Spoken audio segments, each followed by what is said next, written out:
믿음으로 주님과 영으로 하나가 되면, 주님의 주권 인정하고 따라가는 신앙이 되면 주님 안에 있는 것들이 우리의 마음을 통해서, 우리의 몸을 통해서 흘러넘쳐서 충만하게 하나님의 역사를 보게 하실 줄로 믿습니다.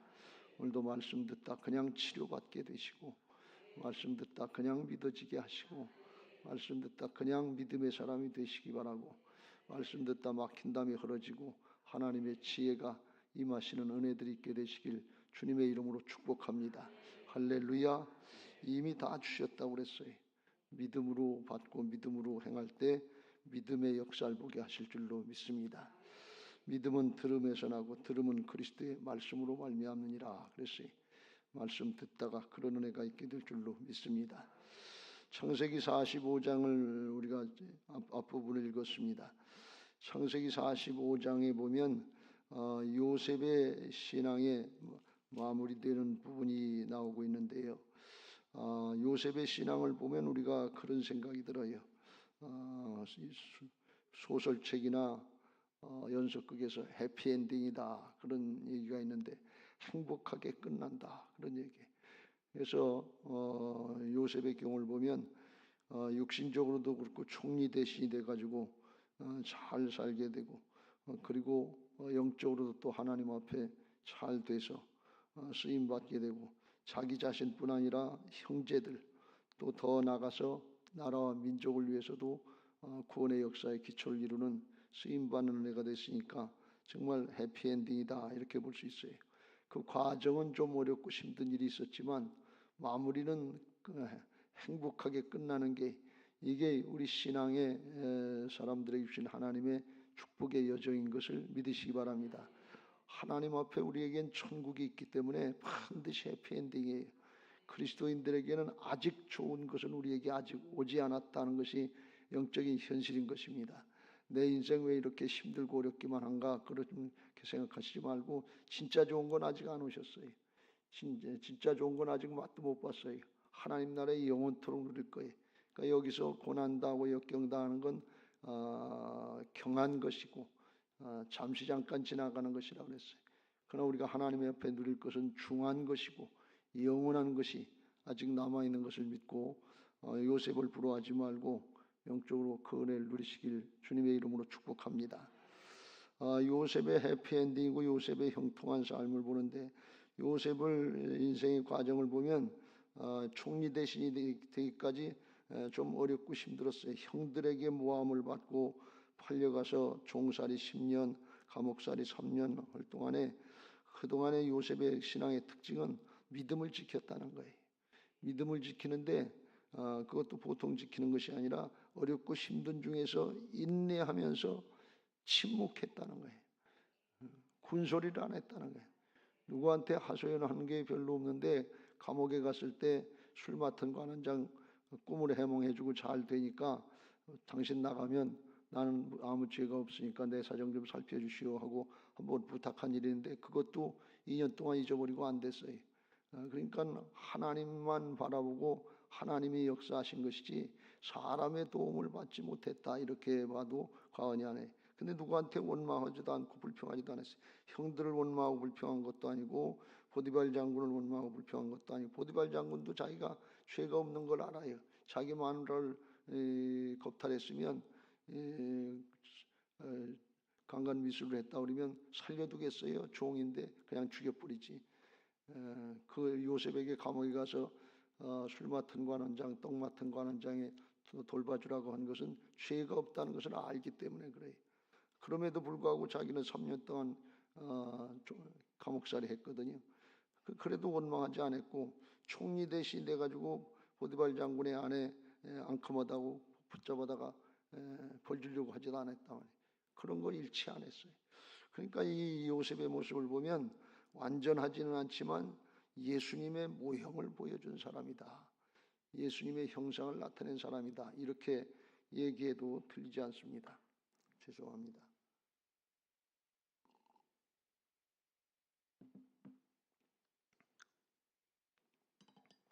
어떻게 이렇게까지 할 수 있겠는가 하는 것이 우리들의 의문인데, 그 마음속에 하나님이 계시는 것을 믿고 그 하나님을 의지했기 때문에 이와 같이 어렵고 힘들어도 믿음 지킬 수 있었던 것을 믿으시기 바랍니다.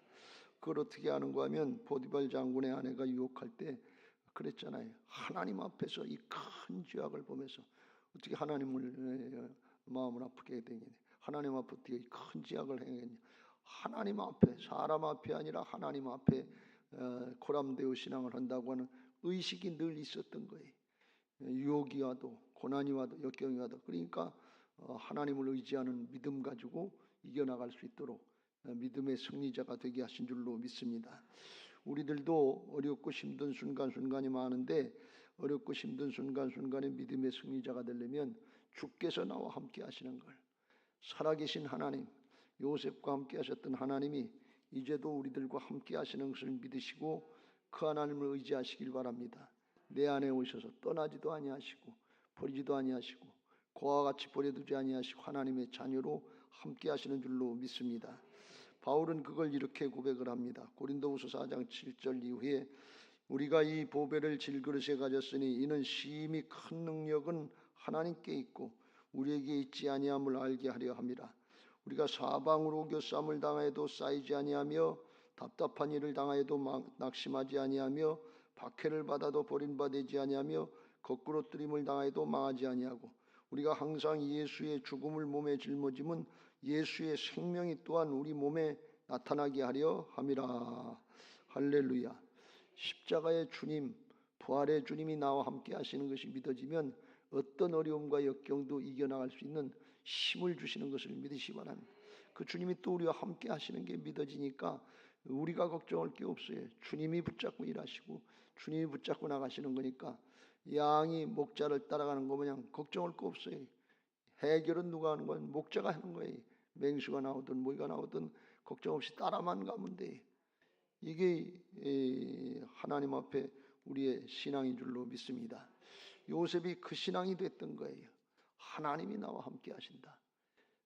보디발 장군의 집에 가서도 형통해서 그 형통하는 것이 그 보디발 장군과 그 집사람들에게 다 보였다고 그랬는데 어떻게 해서 형통했느냐. 하나님이 함께 하심으로 형통한 자가 됐다. 감옥에 가서도 형통했는데 왜 그랬냐면 하나님이 함께 하심으로 형통한 자가 됐다.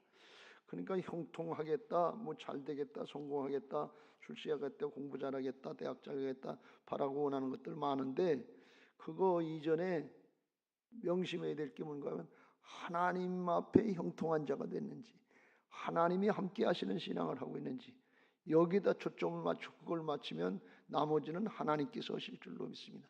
하나님이 함께 하시면 종살이를 하더라도 형통하고 감옥살 형통해도 형통하고 총리 대신이 돼서도 형통한다고. 그러니까 무슨 일이든지 어떤 죄를 맡았든지 상관없어요. 하나님 앞엔 불가능한 게 없어요. 그러니까 우리는 이 일은 어떻게 할까 저 일은 어떻게 할까 그거 이전에 내가 지금 하나님과 함께하는 신앙을 하고 있는지 하나님과 가까이 하고 있는지 아닌지 하나님과 막힌담이 없는지 하나님을 가까이 하는 자리에 있는지 아닌지 이것부터 점검하고 그걸 온전히 하면 하나님이 지혜를 주시고 힘을 주시고 하나님께서 때때로 인도하시고 대적자들은 물리쳐 주시기도 하고 상황과 사정 형편도 바꿔주시기도 하고 요셉처럼 그냥 꿈을 해몽해서 어려운 나라의 문제라도 해결하게 하시고 하나님이 인도해 주신단 말이지. 그러니까 이걸 명심하시고 너희는 먼저 그의 나라와 그의 일을 구하라. 그리하면 이 모든 것을 너희에게 더하시리라 그랬어요. 먼저 해야 될 게 언제든지 영적인 것이고 하나님께 대한 것인 것을 명심하고 우선해서 하시길 주의 이름으로 축원합니다. 두 번째로 밀려나면 안 돼요. 두 번째는 두 번째니까 그래도 좋은 거지 이렇게 생각하는데 영적으로 보면 첫 번째가 최선이고 두 번째는 최악이에요. 차선이 아니에요. 하나님이 아니면 세상의 것을 가는 거예요. 그래서 우리는 하나님 앞에 우선해서 먼저 하나님 앞에 관계를 잘 하시고 믿음 지키시고 인내하시고 하나님이 함께 하심을 도우심을 구할 때 형통한 자가 되게 하실 줄로 믿습니다. 형통이 뭐냐? 늘 말씀드립니다만 형통이라고 하는 게 내 뜻대로 내 원하는 대로 되는 게 형통이 아니고 하나님의 뜻대로 되는 게 형통이에요. 그래야 영원히 복된 거예요. 형통했다고 그러는데 조금 있다 보니까 아주 타락한 사람들이 너무 많아요. 그건 형통이 아니에요. 하나님의 뜻대로 끝까지 지키려고 할 때 영원토록 형통하고 나도 형통하고 다른 사람도 형통하는 복의 근원이 되게 하실 줄로 믿습니다. 요셉이 바로 그런 사람이었어요. 요셉이 오늘 또 형통한 모습을 보면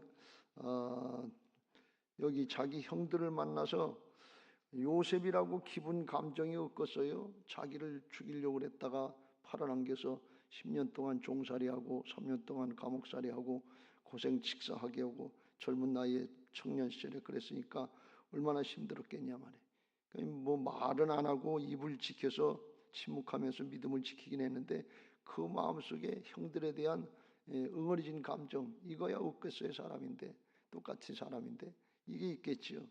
그러니까 형들을 봤을 때 기분이 썩 좋기만 했겠냐 그런 얘기예요. 그런데 오늘 여기 보면 요셉은 그 형들은 이제 세 번째인가 네 번째 만나서 그래요. 다른 사람들을 물리치라 그러고 2절에 요셉이 큰 소리로 우니, 옛날 성경에는 방성대곡했다 그랬어요. 통곡했다 그런 말씀이 애굽 사람들에게 들리며 바로의 공중에 들리더라 그랬어요. 근데 요셉의 형들은, 나는 요셉이라니까 자기들이 죽이려고 했던 종살이를 팔아먹었던 동생이니까 겁이 나가지고 죽일까 봐서 종리 대신 됐으니까 놀라서 대답하지 못하더라 그랬어요. 3절 끝에. 그러니까 겁이 나서 두려워서 벌벌 떨고 있는 거예요. 그러니까 요셉은 통곡을 하고 있는데, 기뻐서 즐거워서 감동해서 통곡을 하고 있는데 그 형들은 두려워서 떨고 있단 말이에요. 입장이 달라요. 남북이산 가족 만나는 프로그램이 옛날에 있었는데 보통 보면 만나서 우는 사람들은 남쪽 사람들이고 북쪽 사람들은 잘 안 울어요. 울질 못하는 거예요. 울고 싶어도. 왜? 감시받고 억압받고 있는 게 있으니까. 김일성 아바이 동지가 먹을 거 입을 거 다 잘해주는데 뭘 우냐, 뭘 그렇게 슬퍼할 일이냐, 이 감시를 한단 말이지. 그런데 한국 식구들이 보면 저거 울지도 못하고 감정 표현도 못하고 구속당하고 억압당하고 사는 거 얼마나 불쌍해요. 그러니까 더 울음이 나는 거죠. 여기 요셉이 그런 모습이에요. 요셉이 이렇게 어떻게 통곡할 수 있었냐.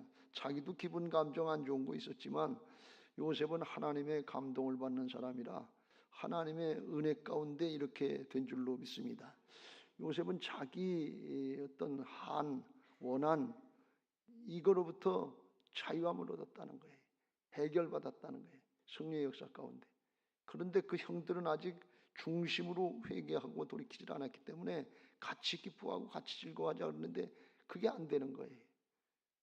이건 오늘날 우리로 비교하면 예수님께서 내가 너희들 죄 다 담당해 줬다. 다 이루어줬다. 믿기만 해라, 하기만 해라, 기뻐하고 즐거워해라, 항상 기뻐하라, 쉬지 말고 기도하라, 범사에 감사하라. 그렇게 주님은 날마다 말씀하시는데 우리는 그게 안 되는 거예요. 억압되고 짓누려고 현실이 안 믿는, 이게 해결이 안 되고 붙들린 문제들 때문에 그런 거나 마찬가지예요. 자유함을 얻으시길 주의 이름으로 축원합니다. 왜요? 주님 믿는 사람 주께서 다 해결해 주셨잖아요. 영원한 생명까지 해결해 주셨잖아요. 그러니까 사실 걱정할 게 없어요. 죽어도 천국인데 뭘. 다른 사람들은 죽어도 지옥 가는데 그거 세상에 거 조금 있다고 그걸 못 모르고 그거 가지고 기뻐하고 즐거워하고 그런 사람들은 불쌍한 거죠. 사실은 영적으로 볼 때는. 그런데 여기 이렇게 됐단 말이지. 이게 그러니까 요셉이 그 형들을 불쌍히 여겨서 그래서 통곡한 것이 아니고 하나님이 이루신 역사에 감동돼서 그랬다 그런 말씀이. 자기가 총리 대신이 된 것도 가만히 생각해 보면 하나님의 감동과 역사하신 가운데 은혜 가운데 되어졌고, 자기가 생각해 보면 종살이하고 감옥살이하고 하나님께서 잘못 인도하신 것 아닌가 하는 생각을 했는데 지나고 보니까 그게 하나님이 바로를 만나게 하시고 직통꽃으로다가 출세하게 하는 하나님의 아주 특별한 인도하심이었다는 걸 과정을 생각해 보니까 다 깨달아지는 거예요. 그러니까 자기가 생각했던 게 잘못됐다는 걸 깨달은 거예요. 아, 형들이 나를 죽이려고 종살이하려고 고생시키려고 미워서 시기해서 그래서 한 것 같은데 그거는 과정이었고 궁극적으로는 하나님이 하셨구나. 하나님의 섭리를 깨달았다는 거예요. 하나님의 은혜를 깨달았다는 거예요. 그러니까 자기가 형들에게 원한만 가지고 있고 잘못한 잘못된 원수가 불감정 이런 걸 가지려고 하다가 이게 하나님이 은혜의 도구로 지금 나를 사용하고 있구나. 축복의 도구로 사용하고 있구나. 복의 근원으로 사용하고 있구나. 그걸 깨닫고 그런 마음들이 스르르 녹아져 버렸단 말이지. 하나님의 역사지요. 그러니까 이런 은혜들이 있게 되시길 주의 이름으로 축원합니다. 응어리진 거, 원수 맺힌 거, 그냥 악한 감정들, 굳은 감정들 이런 것들 다 십자가로 주님이 담당해 주신 것을 믿으시기 바랍니다. 내가 당했지, 어려움 당했지, 손해봤지 그런 모습이 있는데 오늘 요셉의 경우를 보면 그걸 통해서 하나님이 오히려 일하시려고 그렇게 경험하고 체험하게 하셨다는 거예요. 왜 그래요? 예수님 모습과 닮게 하려고. 그걸 헬리나 외에는 뭐라고 그러는가 하면 상처 입은 치유자가 되게 하겠다. 요셉이 상처를 입었잖아. 인간적으로다가 종살이 10년, 감옥살이 3년, 곡성 직사하게 미움당하고 쫓겨다니고 막 그랬는데, 그런데 가만히 보니까 그걸 통해서 하나님의 깊은 은혜를 깨닫게 하시고 그걸 극복해서 응어리진 사람들, 원수진 사람들, 그 사람들 용서할 수 있는 복의 근원으로 예수님의 모습으로 쓰임받게 하셨다 그런 말씀이에요. 이거는 그걸 안 당한 사람은 모른다 그런 말씀이에요. 그 전에 제가 그런 예화를 드린 적 있잖아요. 미국에서 어떤 여자 집사님이 남편이 돌아가셨어요. 조그만 애들 둘 남겨놓고서 30대 남편이 죽었어요. 그러니까 이 여자가 남편 장례를 치는데 관을 붙잡고서 놓질 않는 거예요. 그냥 가면 어떡하냐고, 애들은 어떡하냐고 그러는 거예요. 그 목사님 가서 장례를 치러야 되는데 관을 붙잡고 놓질 않고 있으니까 장례를 치를 수가 없는 거예요. 근데 한 60 넘은 권사님이 한 분 가셔서 뭐라고 귀에다 속닥속닥 그런 거예요.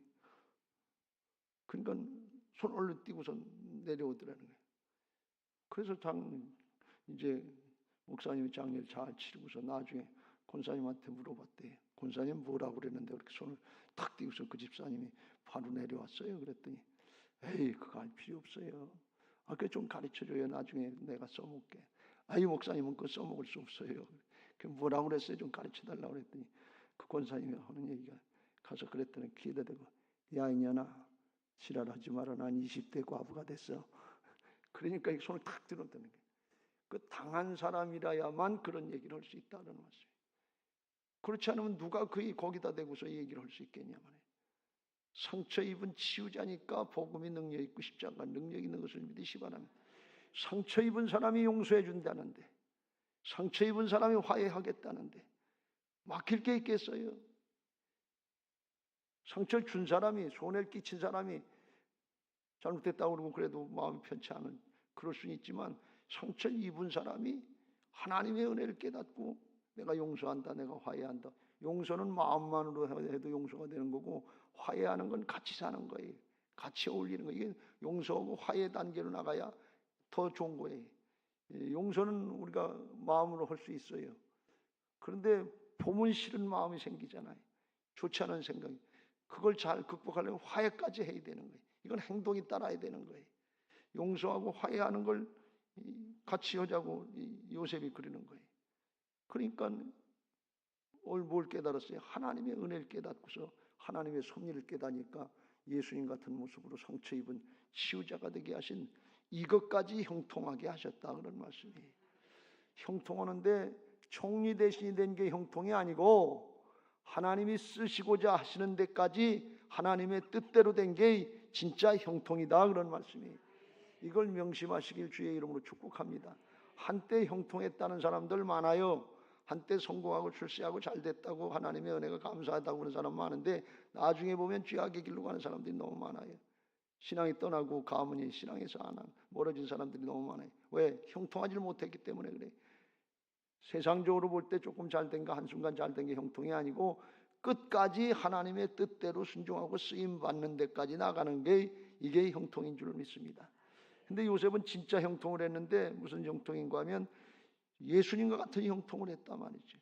자기가 상처받고 어려움 당하고 고생 직사하게 하는데 그걸 가지고 용서하고 화해하는 근거로 삼았으니까 이건 진짜 형통이죠. 이것까지 할 수 있는 믿음이 됐으니까 하나님의 축복인 줄로 믿습니다. 정말 해피엔딩인 줄로 믿습니다. 우리 신앙이 하나님께서 왜 우리를 축복하신다고 그랬어요? 우리를 잘 먹고 잘 살라고 세상에서 그냥 자랑하고 예수 믿으면 이렇게 된다고 그 정도가 아니고 주님과 같은 성품으로 바뀌어져서 주님과 같은 모습으로 십자가를 드러낼 수 있는 쓰임받는 사람이 되게 하시기 위해서 만들어주신 것을 믿으시기 바랍니다. 여기까지 가야 진짜 형통이고 진짜 하나님 앞에 영원한 형통, 큰 복의 형통인 줄로 믿습니다. 하나님 앞에 형통한 신앙 되시기 바라고 해피엔딩 되는 신앙 되시길 주의 이름으로 축원합니다. 진정한 형통은 육신적인 형통, 눈에 보이는 형통이 아니라 우리의 영적인 형통, 내적인 형통, 하나님 앞에 쓰임받는 형통인 줄로 믿습니다. 아브라함이 25년 기다려서 이삭을 얻은 것도 형통이지만 그보다 더 큰 형통은 모리아산 정상에 이삭을 바치라고 할 때 바치는 형통, 쓰임받는 형통, 끝까지 순종하는 형통, 하나님의 뜻대로 되는 형통, 그 믿음이 되면 하나님 나라가 열려서 믿음이 생긴단 말이죠. 하나님 다 있으니 바랄 수 없는 중에도 바라고 믿을 수 있는 믿음의 사람이 되게 하시는 줄로 믿습니다. 바라기는 그 주님이 다 이루시고 상처 입은 치유자가 되셔서 우리를 구원하시고 담당하신 주님이 내 안에 와 계시단 말이죠. 그러니까 내 육신의 옛사람으로 기분 감정 따라서 이해관계를 따라 살려고 그러면 안 되고 나는 죽고 내 안에 오직 예수님이 사신 걸 믿고 자기를 부인하고 순종하면서 따라가려고 할 때 주께서 우리를 주장하셔서 주님이 우리를 붙잡고 일하실 때 영적으로 형통해서 하나님 나라에 쓰임받는 거기까지 형통하는 요셉과 같은 믿음의 사람이 되게 하실 줄로 믿습니다. 천국에서는 지극히 작은 자라도 구약의 어떤 인물보다도 크다 그랬어요. 주님이 다 이루셨어요. 나는 안 되지만 예수님은 되십니다 하는 믿음 가지고 나가고 그걸 다 이루신 주님의 은혜를 누리는 복음적인 신앙 되시길 주의 이름으로 축복합니다. 율법적인 신앙이 아니에요. 복음으로 주님께서 다 이루신 거 믿음으로 믿고 나를 부인하고 따라가기만 하면 돼요. 따라가게 하옵소서. 주님을 따라가게 하시고 주님 저를 통해서 나타내 주시옵소서. 중심으로 사모하고 기도하면 하나님께서 일하실 줄로 믿습니다. 근데 우리의 마음속에서 진짜 중심으로 사모하는 영적인 갈급증이 없어요. 누구든지 목마르거든 내게 와서 마시라 그랬어요. 누구든지 나를 믿는 자는 그 배에서 생수의 강이 흘러넘치리라. 믿기만 하면 받아들이기만 하면 그렇게 된다고 그랬어요. 근데 우리의 마음속에 진짜 진정 목마름이 없는 거예요. 영적인 갈급증이 없는 거예요. 주여 나를 쳐서 복종시키고 말씀대로 따르고 순종하게 하옵소서. 주님 본받게 하옵소서. 진짜 그렇게 믿음으로 기도하고 순종하려고 그러면 성령께서 도우셔서 되게 하실 줄로 믿습니다. 그런데 그렇게 될까 봐서 걱정이 돼서 은근히 이렇게 앞발 버티고 똥개가 겁이 나면 이렇게 버티고서 그냥 짖기만 하다가 인 새끼 그러면 도망가는 것처럼 그런 신앙하지 말고 진돗개처럼 앞으로 나가시길 주님의 이름으로 축복합니다. 한번 물었으면 끝장 보는 진돗개 성격이 그렇다고 그러잖아요. 그래서 영적으로 승리하는 신앙이 해피엔딩으로 하나님 앞에 복되게 끝나는 신앙들 되시기를 예수님의 이름으로 축복합니다. 할렐루야. 그런 믿음 생활 할 수 있도록 주께서 다 이루신 거 누리게 해달라고